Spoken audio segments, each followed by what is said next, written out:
Colombier du Cadence. Bonjour. Bonjour. Qui voudrait commencer de vous deux en fait? Bon. Si tu devais montrer sur ton corps où se trouve ton instrument, selon toi, il serait où?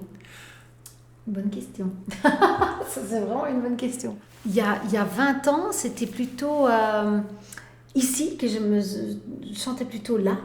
Et je trouve maintenant, après quelques années, que je retrouve ma voix plus ici, vraiment dans mon corps, plutôt ici. Et là, je veux absolument que ce soit un son naturel. J'aime pas les sons fabriqués. Et dans le monde de l'opéra, souvent, on les retrouve un peu plus parce qu'ils sont obligés de faire de grands volumes au-dessus de ces orchestres, dans des grandes salles. Et au fond, les voix ne sont pas vraiment conçues pour ça. Si tu devais décrire ton instrument... C'est un instrument addictif. Un instrument très récalcitrant. L'oboïste a une bataille éternelle avec les hanches du hautbois. On peut produire toutes les émotions possibles si nos hanches sont bonnes. Mais si les choses tournent mal, ça peut être l'enfer. Après une longue journée de répétition, quelle est la première chose que tu fais quand tu as terminé ta répétition? Manger un peu de chocolat. Enfin, quand moi je suis occupée à la musique, j'écoute l'acoustique, je vois l'espace, je cherche la couleur, enfin, c'est comme ça que je suis. Si je vais compris, tu es un homme d'inspiration. Ouais. Où est-ce que tu trouves ton inspiration? Sur tout. Vraiment tout.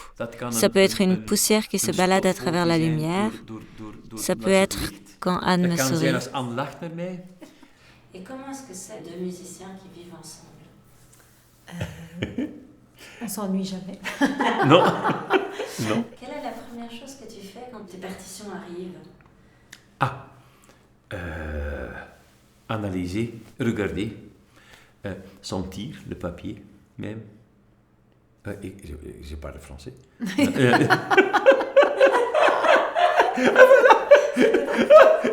savais pas. Ja, zelfs kijken hoe dat het gedrukt is. Je regarde comme c'est imprimé, comme c'est édité. Je regarde, j'entends les notes et je vois une colorimétrie, une image. Et puis je prends mon hautbois et je commence à jouer lentement et à analyser. Et je recherche l'émotion et j'essaie de me placer dans le monde du compositeur. On est un peu comme des sportifs, comme des sportifs professionnels qu'il faut toujours avoir tout en équilibre. Le jour d'un concert, j'essaie de ne pas parler trop, j'essaie de bien boire, de bien hydrater, et je revois mes textes. Et puis juste avant scène, je fais toujours un peu de stretching, de choses pour bien sentir dans mon corps, et je fonce. Mettez-vous à l'aise dans votre fauteuil avec un bon verre de vin ou un café ou un thé et relax et profitez. Merci beaucoup. Merci.